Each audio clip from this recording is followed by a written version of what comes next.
Okay, we're going to start the press conference with an opening statement from head coach Alan Knight. Yeah, it's a very typical Big West match, physical.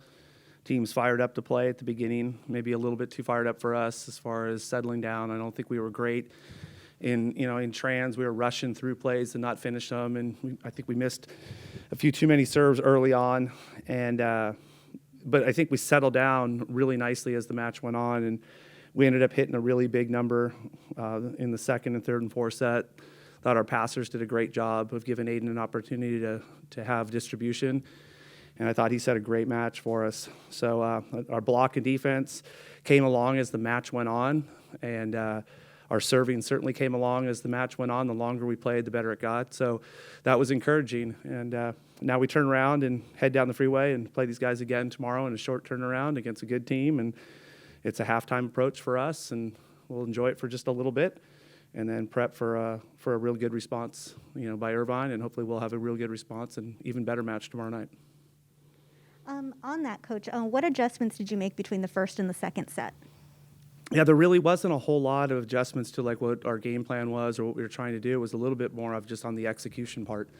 We probably could have played a little bit harder in transition, getting a better approach and getting a better swing. Like I said, we didn't take care of the ball very well on some opportunities when we were in point-scoring opportunities, and then that turns into not getting a great set, and it kind of has a spiral effect. And then when we would get kind of close, we erred a couple of times in a row on our serving. We'd score a point, miss a serve, or miss a couple in a row, and we just made it real difficult. And by the end of the set, I think the guys were really good of talking about, hey, we left a lot of points on the table there, and that game was real close. Let's just clean up our side of the net. So it really wasn't tactical. Lighthearted question for you here. What do you think of Ethan Siegfried's man bun?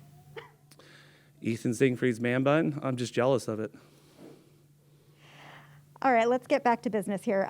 What do you think? Do you think you guys have finally had a chance to catch up after only 3 weeks of an off season? Absolutely not. I mean, it's just the way we train in the fall and the way we train in the off season, or in the preseason, and everything we get to do, there's no way to make up for it, and we're just not going to be able to, and that's okay. So there's no excuses.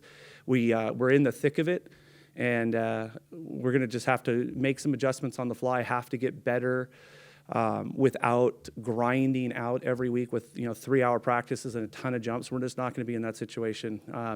So we're going to really lean on our, the grit we play with and our ability to prep, physically for games, but also mentally for games, get the most out of video, get the most out of the adjustments we want to make from night to night, and just keep, competing in the moment and enjoying where we're at and not worrying about anything that we couldn't control before or anything we can't control right now. You touched a little bit about Aiden's solid performance tonight, and would you like to see him be more of an offensive threat? That'll come with time. He was a little bit more offensive the other night than he was tonight. It's one of those deals as a setter.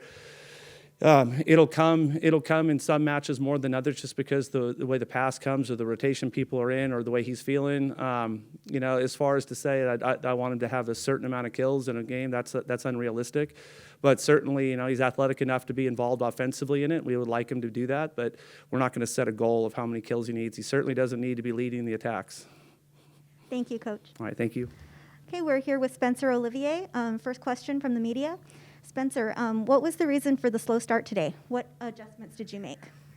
I think they just UCI did a great job of just coming off hot, and we weren't really expecting that, and we had to adjust and know that in the next set we had to play harder than them, and that's all it came down to was executing and playing harder. Now, how has the adjustment been from being set by Aiden to being set by Carlos? It's been great. Aiden's been doing a great job at setting everyone. Very, very great job. So I haven't noticed a difference. So yeah. Last question for you. What's the biggest thing that stood out for you about Simon Torwey?